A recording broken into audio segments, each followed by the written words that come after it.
Island or down around the Tampa Bay. Just a few isolated showers around, but we're not expecting an awful day, certainly for boaters. Looks good in Disney World and nice in Jacksonville and down through Miami.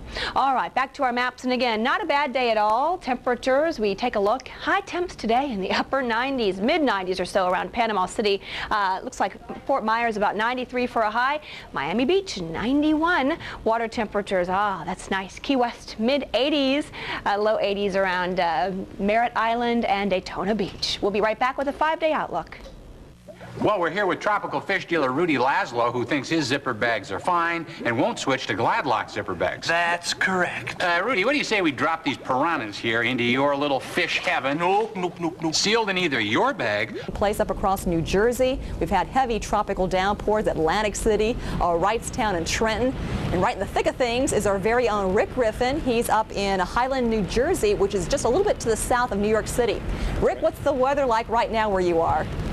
Cheryl, now there's very little rain at the moment. It's sprinkling. Most of the stuff in the air is the blowing sand off the beach. And there have been a few people out here, a few sightseers this morning, but I think they regretted coming out because most of them were wearing shorts. And this is just like standing in a sandblaster. It really is. The sand is just coming in. It's airborne. It's plastered all over everything. The camera in front of me, my jeans, my cameraman Danny over here is covered with sand. And as you can see, the sand is drifting right here against the rocks. So a lot of airborne sand out here. Occasional rain, but it looks like we're in between the heavier rain bands at this point because we have not had a heavy downpour in the last 45 minutes or so. Cheryl? Rick, you were mentioning about the stronger winds, and actually within the last hour or so we have had some significant wind gusts around Ocean City, Maryland. Wind gusts up to 63 miles an hour, and not too far from where you are around Seaside Park and around Harvey Cedars, which is just a little bit farther to the south along the Jersey coastline. Again, wind gusts 50, 60 miles an hour, and some of the seas, we've had 6-foot swells near Seaside Park. Now, how do the seas look right now where you are? By the way, this is probably the strongest wind gust we have had, and it's getting a little difficult to stand up right here. So I'd say this is a 55-mile-an-hour gust or so. And as far as the seas are concerned, they continue to get higher and higher. The ocean is rougher and rougher. I guess, there's going to be some beach erosion, some minor coastal flooding perhaps, but the good news, as I've been mentioning all morning, is the fact that the high tide was earlier this morning, and the tide is now going out. And in addition to that, the wind is not completely perpendicular to the coast. It continues to come up in a southeasterly direction. Once again, nothing like storms that have happened a few years ago. Yeah, you were talking earlier about comparing this storm, this tropical storm, to what happened with another gale force system that came in 1992. And what's the comparisons, or are there any? Well, in that particular storm, December 1992, the water right here was about 6 feet deep, and it flooded the town across the way here, Highlands, New Jersey. So there really isn't any comparison. In fact, the strip down in Seabright, which is very prone to flooding in this type of situation, at least from what I heard about an hour ago, is still open, and they typically close it if it gets too bad. So the last word was it was still open. The water not that high, seas pretty rough as you can see behind me, and a lot of blowing sand and occasional heavy downpours, tropical rain squalls, that sort of thing. Back to you. Thanks a lot, Rick. Hang in there. I know the weather's getting kind of rough, but hang in there. We'll be checking back with you probably within the next half hour or so. Okay. Again, that was Rick Griffin reporting live from Highlands area of New Jersey, which again, a little bit just to the south of New York City. Now, we have been seeing some nasty conditions developing today across the mid-Atlantic and the Northeast, but really the worst conditions were yesterday when the hurricane made landfall very close to Wilmington. Let's show you some of the damage that was done across North Carolina yesterday as Hurricane Bertha lashed across the state. Well, Bertha brought heavy rains and strong winds to Elizabeth City, North Carolina. The town was inundated with floodwaters, as much as 5 inches of rain for some spots, and some residents say the water was as high as 3 feet deep in some spots. In addition, winds gusting up to 50 miles an hour knocked down trees and caused some minor damage to several buildings. So we have had all sorts of problems being caused by Hurricane Bertha. Well, right in the thick of things, we've had our very own Jeff Morrow. He's been in North Carolina. Right now, Jeff, he's in Hatteras, North Carolina. Jeff, what's the latest weather situation for you? Well, it's a much nicer day here than, of course, what Rick is experiencing farther north up in New Jersey, but we experienced some of that last night. Let's go ahead and show you some of the shots that we had. This is the motel that we stayed in last night. You can see the wind blowing, our satellite truck getting buffeted pretty hard. We were having a hard time staying on the air at times last night. Now, this is what it looked like this morning. The sea's still a little bit angry, but the sun is out and things really kind of calming down. Just some minor roof damage, and they're taking the lawn chairs and stuff back out of the pool. They actually put them in there. It's a good place to store them so they don't get blown away. So again, just some minor damage was all that occurred around here. Right now I'm standing pretty much in front of where the worst damage was on Hatteras Island. It pretty much overwashed here from the ocean, which is off to the left, and then came right through the dunes here, took out about 100 yards of dune and went right across the road. So this was impassable during the height of the storm last night. But as you can see, traffic is moving freely. The Park Service, National Park Service, does have a bulldozer there trying to push the sand back up into at least a little bit of a dune so that the time of the next high tide we don't have to worry about more overwash. Jeff, have you had any reports about any power outages? And if so, how many people do you think might be impacted? There is power out on the next island down. The only way you can get to Ocracoke Island is what I'm talking about, is by ferry, and they had power poles snapped off from the storm. They had it a little bit worse than Hatteras Island did, so they're still without power. They're on generator.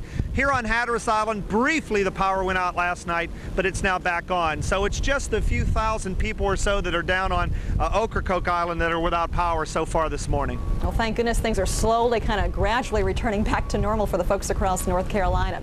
Thanks a lot, Jeff. We'll be checking back with you very shortly. Again, that was Jeff Morrow reporting live from Hatteras, North Carolina.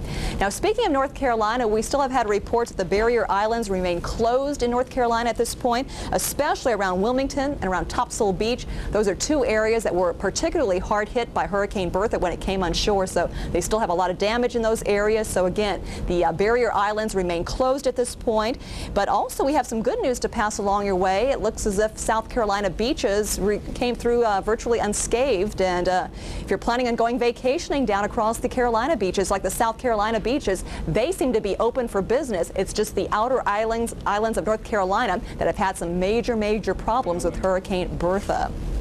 Well, also in the thick of things, we've had Bill Keneally. He's been up in Wilmington, North Carolina, and he's, again, right where the hurricane virtually made landfall yesterday.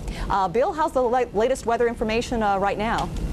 Cheryl, the battering from Bertha is now over. It's a beautiful day here in Wilmington, and while the damage does not appear to be as heavy as it was in Hurricane Diana back in 1984 here in the city, there is incredible damage out on the barrier islands, especially out towards the Curry Beach area.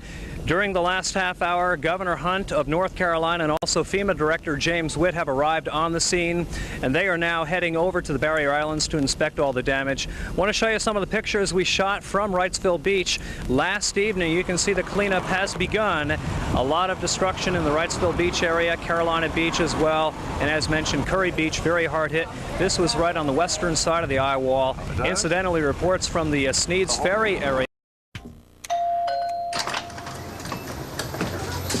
Anna Kournikova. Congratulations, you won a car.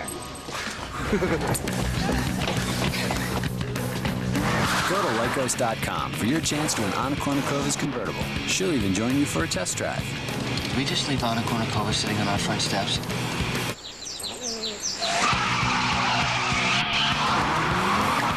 The deeper you dig on Lycos, the more chances you have to win Anna's stuff. What do we find? 3. Okay, thank you for calling. Thank you, Gary. Hi, you're on Speak Out. Good evening, Councilman. I'm calling about Sports Channel, and it's amazing how, over the last few years, how they take off a channel. Let's say some time ago they would take off the Weather Channel here in New York City, and in Paragon Country, we call uptown, they would have 4 channels transmitting the same sports channel, and they would take off Black Entertainment Channel, which in uptown New York, it's an necessary service because that's where more Africans, live. It's more of their base. Here downtown, they had about a year and a half Sports Channel on 24, and then Sports Channel America on 36 and 49 at the same time. And it's a rip-off because they carry programming on Sports Channel America, which is on for free first. I don't know if you ever knew that. They have programming like ice skating from NBC, 4 hours, 3 different programs, and they repeat it on Sports Channel and charge people. And that to me, it's amazing how they get away with that. And you have handled yourself very professionally.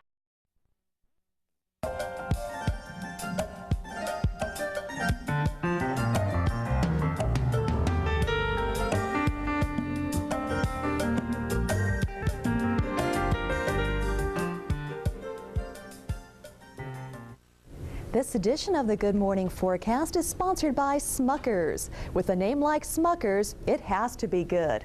Well, the weather becoming a little bit more active for today as a new storm system approaches the Pacific Northwest. At the same time, we watch a frontal boundary sagging southward from Canada, but our main storm system is a storm that's parked over the southern plain states.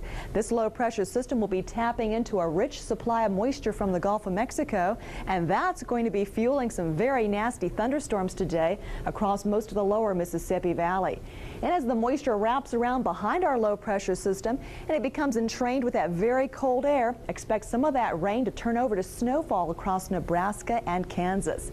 Now, so far yesterday, some parts in western Kansas had 3 to 4 inches of that white stuff and a chance for more white, wintry weather in Kansas and eastern Nebraska through the afternoon.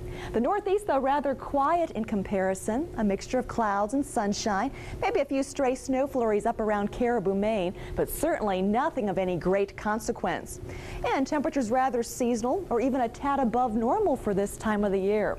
30s and 40s make up most of the Northeast, then some 50s around Maryland and Delaware. Now, presently around Dover, Delaware, the typical afternoon high for the early part of March should be about 52 degrees or so, and indeed afternoon highs today will be climbing into the lower 50s. Across the southeast, the weather going downhill, increasing cloud cover, more rain likely for the Atlanta metro area, some soaking rains too for Nashville, but even heavier showers and thunderstorms plaguing the lower Mississippi Valley. Again, keep in mind that some of these could be strong or severe in nature, producing some small hail, some gusty winds, and some flooding rains. And speaking of heavy rainfall, some of these areas across the lower Mississippi Valley may be looking at 3 to 4 inches of rainfall before it's all said and done.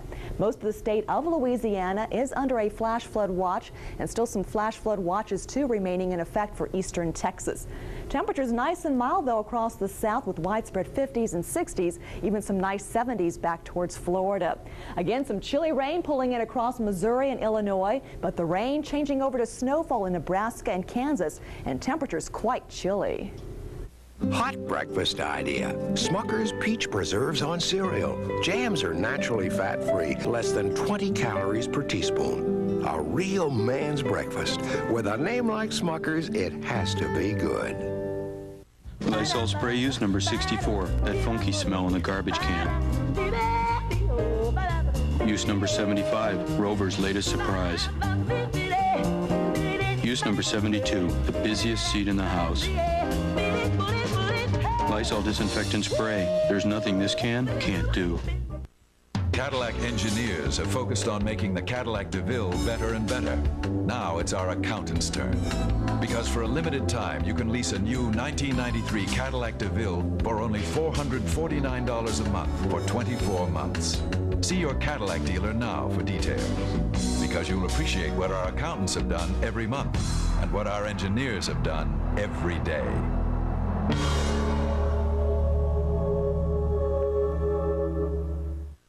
Here's a look at our forecast the next several days, and a satellite photograph is going to show what we expect to happen. And this storm right in the midsection of the country is going to take